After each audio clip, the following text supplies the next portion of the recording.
Alright, we're back with another episode, and a while back I promised a dragon. I finally got around to doing it. Again, this one was actually first started on a live stream, or at least the beginnings of it were started on a live stream.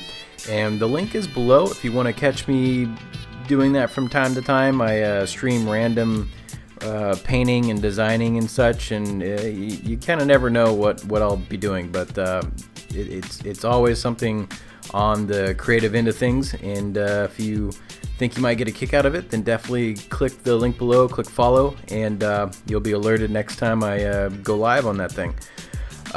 Yeah, so the dragon was supposed to be purple, and I decided not to do purple when I actually started coloring him.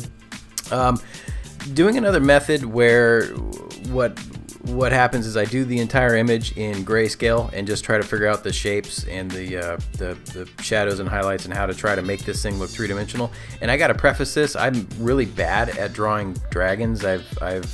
Haven't drawn one in a long time, and the rust did not come off very easily, so there was about a dozen different takes, and I'm still not quite happy with how this thing turned out, but it is what it is, and I think it turned out all right, but it's not what I kept envisioning in my brain. But anyhow, so I tried a new technique on coloring. I kind of tried this on the robot painting a while back on, I forget which episode that was, but you paint everything in grayscale to find the shape, and then you go over in a blend mode with the color. So I set a layer above the grayscale to overlay and started painting on color with that, and it's kind of tricky because it becomes very saturated, but it did work out in this one, and it is kind of tricky, and my daughters jumped in and had to sign their names on it real quick, so that's what the random scribbling is in the corners. But yeah, I liked how it turned out. I think I'm gonna use the same approach again to try to figure out this style and see if I can make it work, because it definitely helps me to paint in grayscale first, just to figure stuff out and then worry about color later.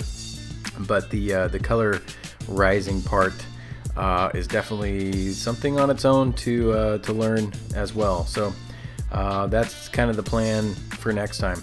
The other big thing, well, two big things that I need to figure out, and I keep saying this in videos, is lighting. I'd like to figure out how to paint lighting properly, and how to give things a little more drama and action to them, just based on the lighting effects. The other big thing is atmosphere.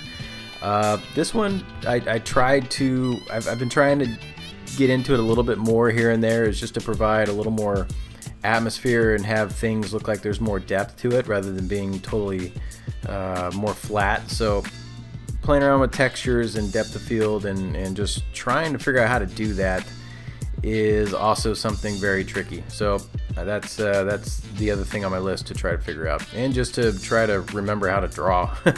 So there's wallpapers for this below, or links to wallpapers below, so feel free to download and pretty up your desktop with them. And yeah, again, if you can drop on by the stream from time to time, I will live stream more of these episodes, and I try to do it at least twice a week to shake off the rust and get my brain going in a creative direction so I can work on other stuff. And it's good. I get to answer questions and talk to people and have some fun. So again, here you go. It's a red dragon with a green belly. And yeah, hope you dig it. I'll be back with another episode, but this is becoming a little more sporadic. I'm kind of peppering in different episodes in between of stuff, so it might be an emblem, might be something completely random, might be another box art, but I'll definitely keep the road to Wacommander going as I learn. So take care, guys. I will talk to you soon, and let me know what you want to see next, and I'll see if I can work on it. All right, later.